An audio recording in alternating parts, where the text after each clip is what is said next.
Is a fight for freedom, old top. I'll do it. For America. Charlie, what I've said is that I would look at raising the capital gains tax for purposes of fairness.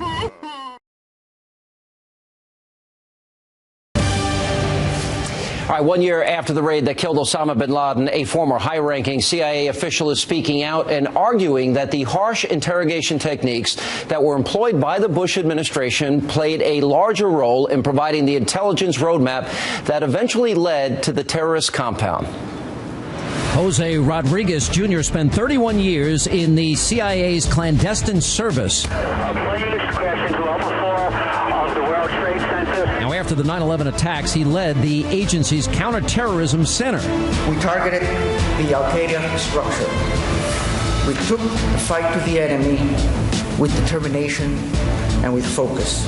In the new book, Hard Measures, Rodriguez defends the enhanced interrogation techniques like waterboarding used after 9/11 on some of al-Qaeda's top leadership. The poster boy for enhanced interrogation techniques was al-Qaeda operative Abu Zubaydah, who was captured in Pakistan after a shootout. Zubaydah was questioned using these procedures, and soon he began to provide information on key al-Qaeda operatives. Zubaydah identified Ramzi bin al-Sheikh. The information Zubaydah provided helped lead to the capture of bin al-Sheikh. And together, these two terrorists provided information that captured Khalid Sheikh Mohammed. Khalid Sheikh Mohammed was the mastermind of the 9/11 attacks. Only 3 of the terror leaders were ever waterboarded, a technique seen here in a demonstration. But Rodriguez says the interrogations led to the interruption of at least 10 large-scale plots and the capture of many more terrorists. Honest men can differ as to whether or not they are comfortable with some of the techniques that we used, and that's a fair debate. But you don't get to say that the techniques didn't work. But some did say that it didn't work, including then Speaker of the House Nancy Pelosi, who claimed not to know that it was happening at all. You're accusing the CIA of lying to you in September of 2002. Misleading the Congress of the United States. And also misleading the Congress of the United States. Yet Rodriguez himself led a delegation to Capitol Hill to brief congressional leaders, including Pelosi. The only mention of waterboarding at that briefing was that it was not being employed. And she seemed to backtrack when documents showed that her aide, Michael Sheehy, had been briefed specifically about the waterboarding. He informed me that that briefing had taken place. Sheehy did not tell you that he was informed that they were actually using the techniques. No, he did say that. He said that these techniques were now being used. Controversy erupted again in 2007 when it was revealed that Rodriguez ordered the destruction of videotapes that showed Abu Zubaydah's waterboarding. I spoke to the president this morning about this. He has no recollection of being made aware of the tapes or their destruction before yesterday. Today I'll be calling for an official investigation of whether there was destruction of evidence and obstruction of justice in the destruction of these videotapes. The Bush Justice Department had written extensive memos detailing what was allowed under the enhanced interrogations and why it was legal. Now, after a lawsuit by the ACLU, those memos were released by the Obama administration.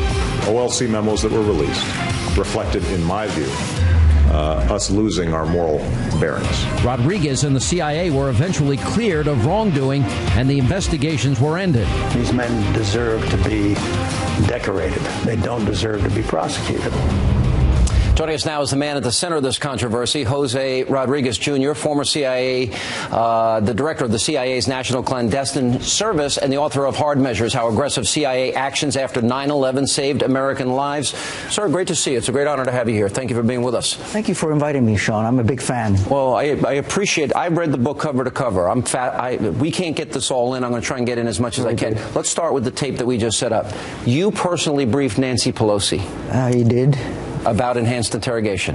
We briefed her on 4 September 2002 about the interrogation of Abu Zubaydah. So we went through the techniques that were used on him, including waterboarding. And what she said to the American people at the time, she lied.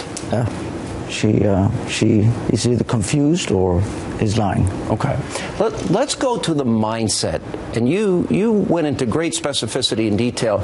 You thought that you were flooded with intelligence of an imminent attack, anthrax, potential nuclear. Explain the mindset after 9/11. Yes, we were very concerned about a second wave of attacks.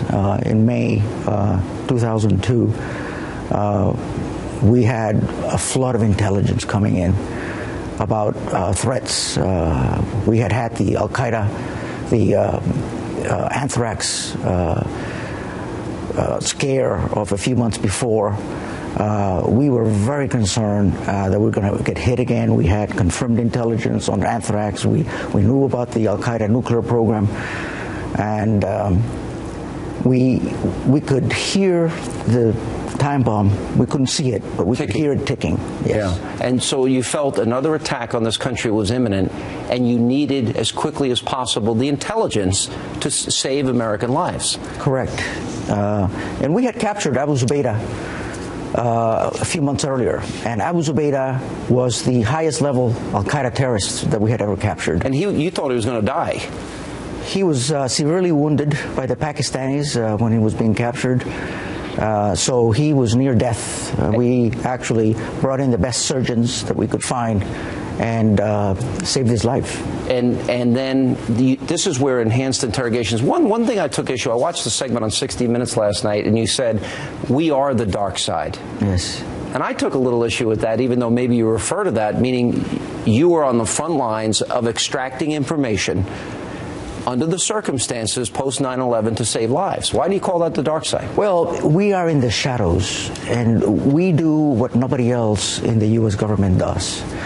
I mean, the FBI does its thing, the military does its thing. We get extraordinary authorities to go beyond, and we have very special authorities to do covert action, for example. So we operate in the shadows, and that's what I meant by that. All right, but everything you did, including waterboarding, sleep deprivation, food deprivation. Why don't you walk us through, what did you do to Abu Zubaydah and then Khalid Sheikh Mohammed? Tell us what you did. Yes. Well, there are 10 techniques that were approved by DOJ in August of 2002. And I say in the book, Hard Measures, that actually they're pretty wimpy. If the American people actually knew what these techniques were, they would say, "What are you talking about?" Because, for example, the first one is the attention grasp. You grab somebody and bring him close to you and look at him straight in the eye, to let him know there is a new sheriff in town, and just, and slap him. Well, that's number 3. The insult slap. Yeah, and it's a slap. It's not torture, and it's with an open hand so as not to hurt him. But it's people take offense to that, and it gets their attention. They're naked. They are in most cases they're naked. Yes, they're vulnerable. Sleep deprivation. There is sleep deprivation. Yes. Food deprivation. There is caloric reduction intake, food manipulation. All right, what else? There is the facial hold. You grab it by the face and you, again, make them look at you. So those are the conditioning ones. Then there is a couple of stress techniques where you sit on the floor and you put your hands above your head. Right. And it causes muscle fatigue. There is to make them as uncomfortable and miserable as possible so you can get information. Correct. Okay. And we're going to get into what we call waterboarding next, but it's also done under supervision, very strict guidelines. Very and strict. You only did it to 3 people. Exactly. Abu Zubaydah, yes. Khalid Sheikh Mohammed, right, and Rashim Nashiri, who was the person responsible for the bombing of the USS Cole. All right, we're going to come back. The book's fascinating. Thank you so much. And it really brings us inside the world that helps, in my opinion, helps save lives that some people deny. And we'll let you make that case when we get back. And welcome back to Hannity. We continue now with Jose Rodriguez, Jr., former director of the CIA's National Clandestine Service and author of the new book, Hard Measures. All right, so you talk about, you put some guys in diapers, they were nude, sleep deprivation, loud music, food deprivation, but everyone talks about enhanced interrogation, they think waterboarding. You did it to 3 people. Correct. All right, Abu Zubaydah, Khalid Sheikh Mohammed. Explain what happened.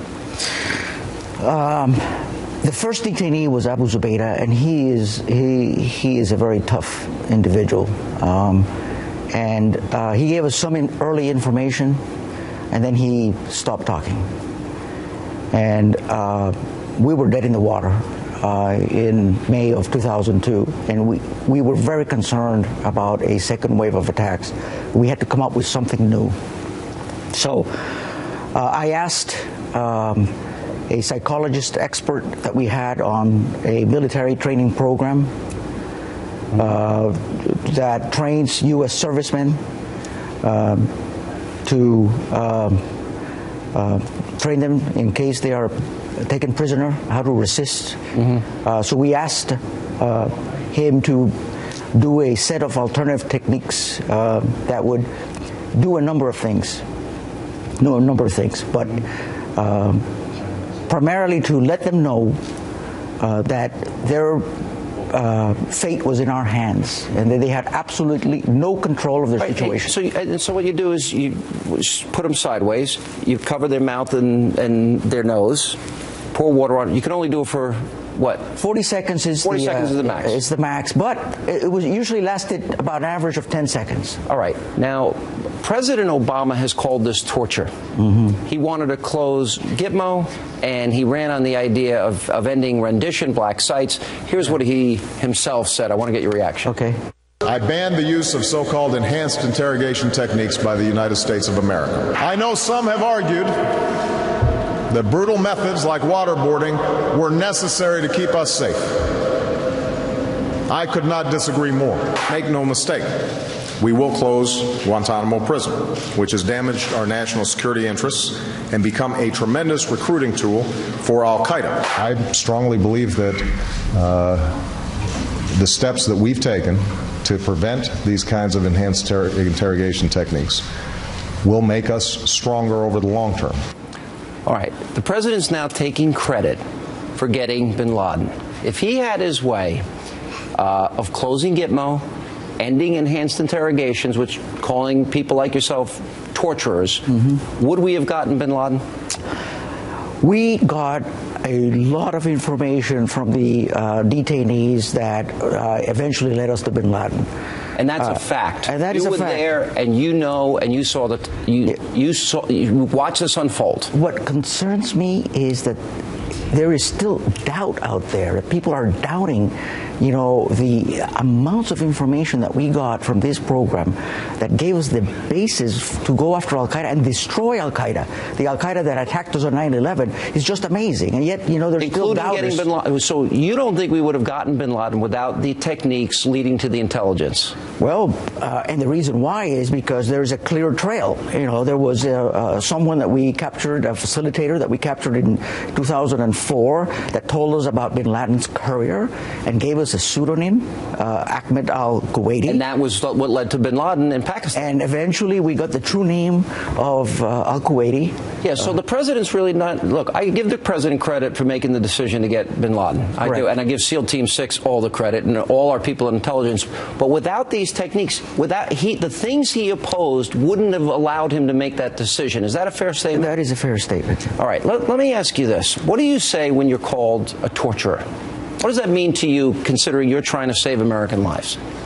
Well, I say in the book that I was disgusted, and my colleagues were disgusted that after we stepped up to the plate to do what we had to do after 9/11, and we answered the call, we had our president basically call us torturers. There was a controversy about the waterboarding of Abu Zubaydah. Those were taped. At one point, you made the decision, you felt you were given 2 opportunities where they told you could destroy them and use a, shredder, and you did. But people said it was a cover-up, and compared it to Watergate. What's your reaction to that? There were 92 tapes, and the tapes were done actually to prove to the world that we were actually taking care of Abu Zubaydah. We were concerned at the outset that he was going to die. And then we realized that the tapes actually had the faces of our interrogators and that they were a security problem, in that if the tapes were to leak, the security of my people was going to be compromised. So they asked us, can we destroy these tapes? And that started a 3-year ordeal. You had a lawyer. You had to defend yourself. No, but the 3-year ordeal was until I finally made the decision. You made that call to go ahead and destroy. And then 2 years later, that story leaked, and there was an investigation, and there was a special prosecutor assigned to investigate, and it was a 3-year investigation. You think that all of the people that were working on behalf of the safety of Americans had those tapes? It's like an arrest. It wouldn't have looked pretty, but you think their lives would have been in jeopardy. I really do. You do? I really do. One last question. You saw the waterboarding of Abu Zubaydah and Khalid Sheikh Mohammed, and you said Mohammed in particular was a very evil, cold individual. Khalid Sheikh Mohammed was even more of an evil, cold murderer. I mean, he's the person who cut the throat of Danny Pearl, the reporter, on tape. On tape. He was just pure evil, and he was looking for different ways of coming after us. You know, he was the guy who back in 1995 came up with the Bojinka plot to blow up airplanes in midair, and then he followed up with 9/11. So he was the toughest detainee. One last question: if we abandon these policies, are Americans left safe now? Well, these tools saved us and saved lives. I am convinced that it saved lives. It allowed us to stop plots against us. It allowed us to go after all these terrorists. We don't capture anybody anymore. So we don't get the intelligence anymore. Mistake. It's a mistake. But even if we captured, we no longer have the discretion and the leeway that we used to. Now we are bound by the Army Field Manual, which restricts any of this. Any of this, yes. Well, thank you for all you did for the country's safety, and I know you will have your critics forever, but I agree with you. I believe it kept the country safe. Yes, it did. The book is a fascinating Thank you very much. revelation. I really enjoyed it. Thank you very much. Very much. Appreciate it.